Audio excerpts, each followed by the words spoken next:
Mwiriho neza mwese mukurikiye amakuru y'iteganyagihe mutegurirwa n'ikigo cy'u Rwanda gishinzwe ubumenyi bw'ikirere Meteo Rwanda mukamujya kugezwaho na Mukazarukundo Clarisse.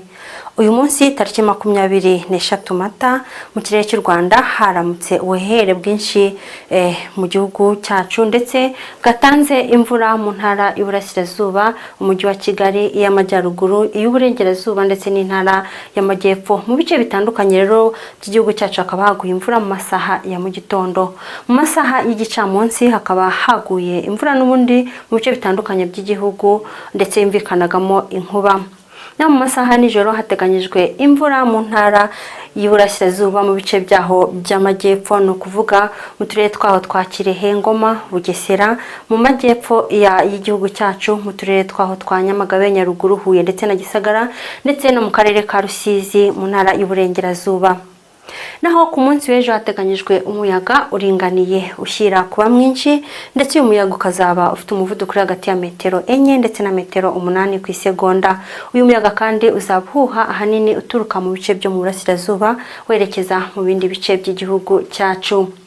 Mu masaha ya mu gitondo mu ntara y'Amajyepfo hateganyijwe imvura mu turere twa Nyamagabe ndetse na Nyaruguru. Naho mu bice byo mu Burengerazuba hateganyijwe imvura mu turere twa Nyamasheke ndetse na Rusizi.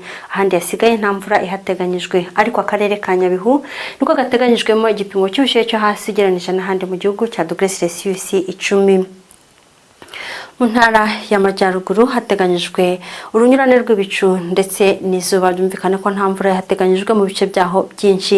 Ibipimo by'ubushyuhe biteganyijwe biri hagati ya °C14 ndetse na °C16, aho akarere ka Gakenke ariko gateganyijwe gukonja cyane ugereranije n'ahandi mu majyaruguru. Mu bice byo mu Burasirazuba hateganyijwe ahenshi ibicu bitazatanga imvura, ariko mu turere twa Ngoma na Kirehe ho hakaba hateganyijwe imvura mu masaha ya mu gitondo. Naho mu mujyi wa Kigali uteganyijwemo ibicu bitazatanga imvura ndetse n'igipimo cy'ubushyuhe kizagera kuri °C18. Mu masaha y'igicamunsi mu ntara y'Amajyepfo mu turere twaho twose hateganyijweyo imvura ndetse izumvikanamo inkuba. Mu bice byo mu Burengerazuba naho hateganyijwe imvura iteganyijwe kumvikanamo inkuba, ndetse igipimo cy'ubushyuhe kiri hagati ya °C22 ndetse na 25.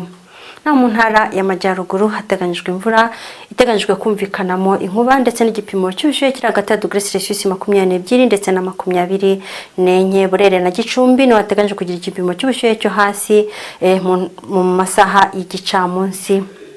Naho mu Burasirazuba bw'igihugu cyacu hateganyijwe imvura ndetse izumvikanamo inkuba. Akarere ka Nyagatare nuko gateganyijwe gushyuha cyane kurusha ahandi, hari igipimo cy'ubushyuhe cya °C27. Umujyi wa Kigali uteganyijwemo imvura izumvikanamo inkuba mu masaha y'igicamunsi ndetse n'igipimo cy'ubushyuhe cya °C25.